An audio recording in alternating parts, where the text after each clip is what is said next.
कोई भी चीज़ तब पुरानी होती है जब उसके सामने कुछ नया बनकर तैयार हो जाता है। दिल्ली के 5 आइकॉनिक इंफ्रास्ट्रक्चर की बात करें तो उसमें से एक लोहे वाला पुल अब पुराना हो चुका है, क्योंकि उसके सामने नया पुल बनकर तैयार हो गया है। और नया पुल कहीं और नहीं बल्कि लोहे वाले पुल के साथ ही बना है और उस पर ट्रेनों का परिचालन शुरू हो गया है।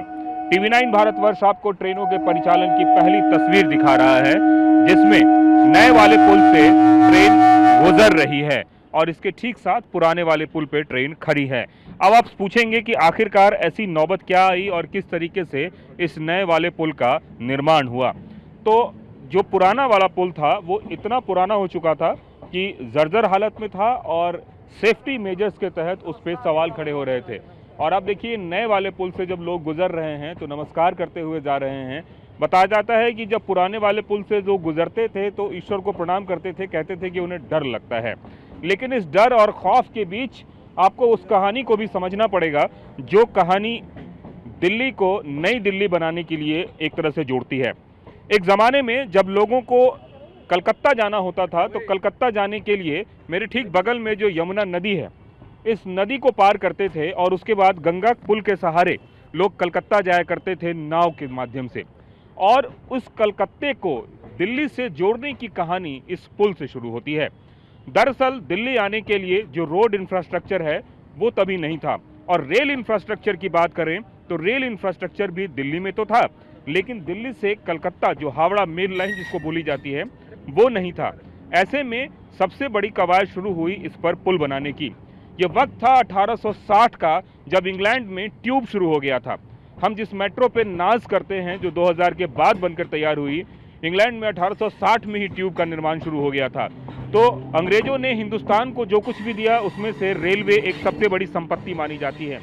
और हमारे ठीक सामने जो दूसरा आप लोहे वाला पुल देख रहे हैं, उस लोहे वाले पुल का निर्माण 1860 के बाद, जब एक तरीके से कह सकते हैं कि इंग्लैंड में जब शुरू हुआ ट्यूब का निर्माण, तो ट्यूब के निर्माण के बाद जो है इस पुल का निर्माण शुरू हुआ था। और इस पुल के साथ बताया जाता है कि गालिब की यादें जुड़ी हुई हैं। दरअसल इस पुल के बारे में ये भी बताया जाता है कि सबसे पहले अगर हम बात करें तो अगर हम मिर्ज़ा गालिब की अगर हम बात करते हैं तो गालिब का जो निधन हुआ वो इस पुल के बनने के बाद निधन हुआ। दरअसल अगर हम बात करें तो इस पुल को 249 नंबर का ये पुल है। दरअसल 249 नंबर का पुल वो हमारे दूसरे तरफ जो है वो लोहे वाला पुल है। रेलवे की भाषा में उसको 249 नंबर का पुल कहते हैं। अब चूंकि ये नया पुल बनकर तैयार हो गया है तो इस पुल का नाम 249 नंबर पुल हो जाएगा और उस नंबर को वो रिप्लेस करेगा। अब अगर हम बात करें तो 1863 से 1866 के बीच में यह पुल बनकर तैयार हुआ। दरअसल इस पुल की ज़रूरत इसलिए भी थी क्योंकि जब भारत छोड़ो आंदोलन शुरू हुआ उसके बाद मेरठ से जब फौज आई तो बताया जाता है कि शाहदरा पार करके, यमुना नदी को पार करके वो लोग पहुंचे थे नई दिल्ली, माफ़ी चाहूँगा पुरानी दिल्ली पहुंचने की कवायद थी, लेकिन उस कवायद में वो पार नहीं हो पाए। ऐसे में उन्होंने क्या किया कि इसी के आसपास एक तरह से उस विद्रोह को ख़त्म कर दिया गया था। बाद में जब मेन हावड़ा लाइन बना तो ये पुल एक नज़ीर बना। 1866 में ये बनकर तैयार हुआ और गालिब की मौत जो है इसके बाद हुई थी। इसलिए कहा जाता है कि दिल्ली का ये आइकॉनिक इंफ्रास्ट्रक्चर है जिसके साथ गालिब की यादें भी जुड़ी हुई हैं। इसके अलावा अगर हम पुराने वाले पुल की बात करें, जो पुल आपको उधर दिख रहा है, उसमें तकरीबन 850 मीटर लंबा ये पुल है और इसमें 12 बड़े बड़े पिलर लगाए गए हैं, जिन पिलर पे ये पूरा का पूरा पुल खड़ा है। और अगर हम इन पिलर के ऊपर के इंफ्रास्ट्रक्चर की बात करें, जो आपको आयरन रड दिख रहा होगा, ये इंफ्रास्ट्रक्चर लंदन से प्रीकास्ट होके आया था उस ज़माने में। अब आप समझ सकते हैं कि प्रीकास्ट करने की सुविधा उस समय हिंदुस्तान में नहीं थी। ऐसे में लंदन से प्रीकास्ट करके बाकायदा उन लोहे के बड़े बड़े छड़ों को लाया गया था और उसके बाद इसको तैयार किया गया था। इस पूरे पुल को बनाने में उस समय लगभग 16 लाख रुपए का खर्च आया था। उस समय का 16 लाख, उससे ज़्यादा पैसा तो उस पुल को रंग रोगन करने में लगा, बाद में मेंटेनेंस और तमाम तरह की चीज़ों के नाम पे। तो एक तरीके से दिल्ली का इतिहास उस पुल से शुरू होता है और उस पुल से एक तरीके से कह सकते हैं कई सारी यादें और कई सारी चीज़ें जुड़ी हुई है। साल 1900 अगर हम 33 की बात करें तो उस साल में पहले उस पुल को सिंगल बनाया गया था, उस पर सिंगल ट्रैक था। लेकिन बाद में उसको डबल ट्रैक किया गया और 1933 में, जैसे कि अभी ये सिंगल ट्रैक है, उसके बगल में दूसरा ट्रैक है, उस तरीके से ट्रैक शुरू हुआ और उस पुल को डबल ड्रेकल ट्रैक भी कहा जाता है। मसलन कि अगर हम आएँ और आपको दिखाएं डबल ड्रेकल ट्रैक क्यों कहा जाता है, तो जब उस पुल को बनाया गया था तो उस पुल में ऊपर रेलवे और नीचे जो है बसों का परिचालन हो रहा था, इसलिए उसको डबल ड्रेकल ट्रैक भी कहा गया। और ये हिंदुस्तान में अपने तरह का नायाब प्रयोग था, जो प्रयोग पहली बार किया गया था और उस सफल प्रयोग को दिल्ली ने एक बार देखा और दिल्ली उसका जो है गवाह बना। अब अगर हम उस ट्रैक के तमाम तरह की विशेषताओं को अगर हम देखें तो ये जो डबल ट्रैक है जिसकी हम बात कर रहे हैं, 1933 में वह बनकर पूरी तरीके से तैयार हुआ। कई सारी चीज़ें इस ट्रैक के साथ जुड़ी हुई है। मसलन अगर हम बात करें तो हमारे जो लोहे वाले पुल हैं उसके बारे में कहा जाता है कि दिल्ली में बाढ़ कितनी विभीषिका होगी उसका एक तरीके से परिचायक ये लोहे वाला पुल भी था। मसलन अगर लोहे वाला पुल को यमुना स्पर्श करती है तो इसका मतलब है कि दिल्ली में बाढ़ बहुत तेजी से और बहुत विकराल रूप ले रहा है।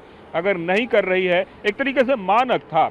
तो मैं जिस पुल की बात कर रहा हूँ वो पुल अभी की तारीख में वो एक तरीके से जो पुल बनकर शुरू हुआ था वो पुल अब एक तरीके से इतिहास बनने जा रहा है।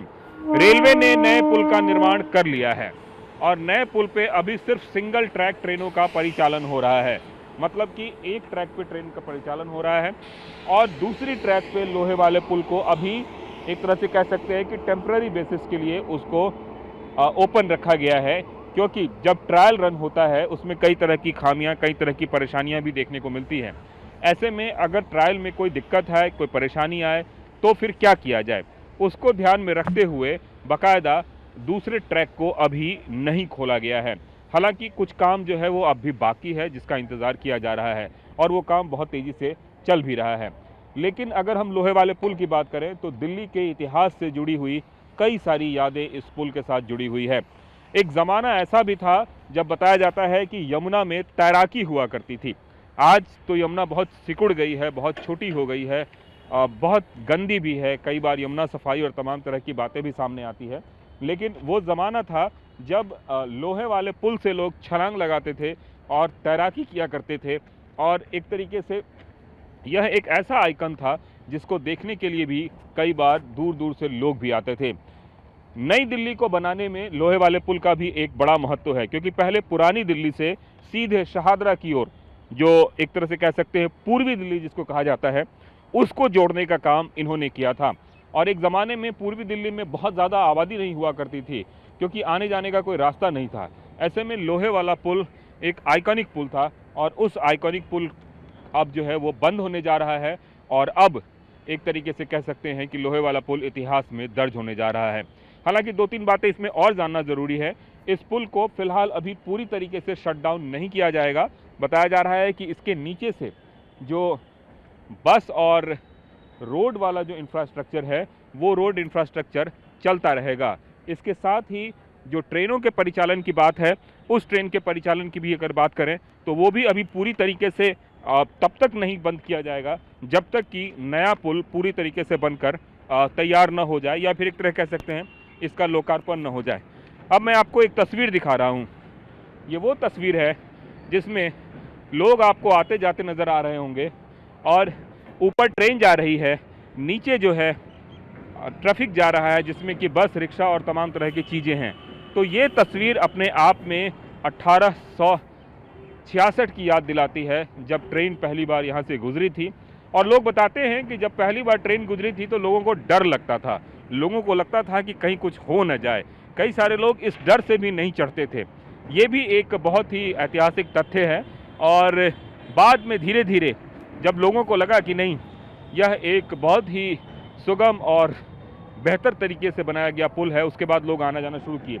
हमारे सामने में आपको मार्कर दिख रहे होंगे, ये वो मार्कर हैं जो ये तय करते थे कि दिल्ली में यमुना का लेवल कितना है, दिल्ली में खतरे के निशान से यमुना कितनी बहेगी, या फिर दिल्ली में जो यमुना का फ्लो है वो कितना ज़्यादा है, वो इसी से तय होता था।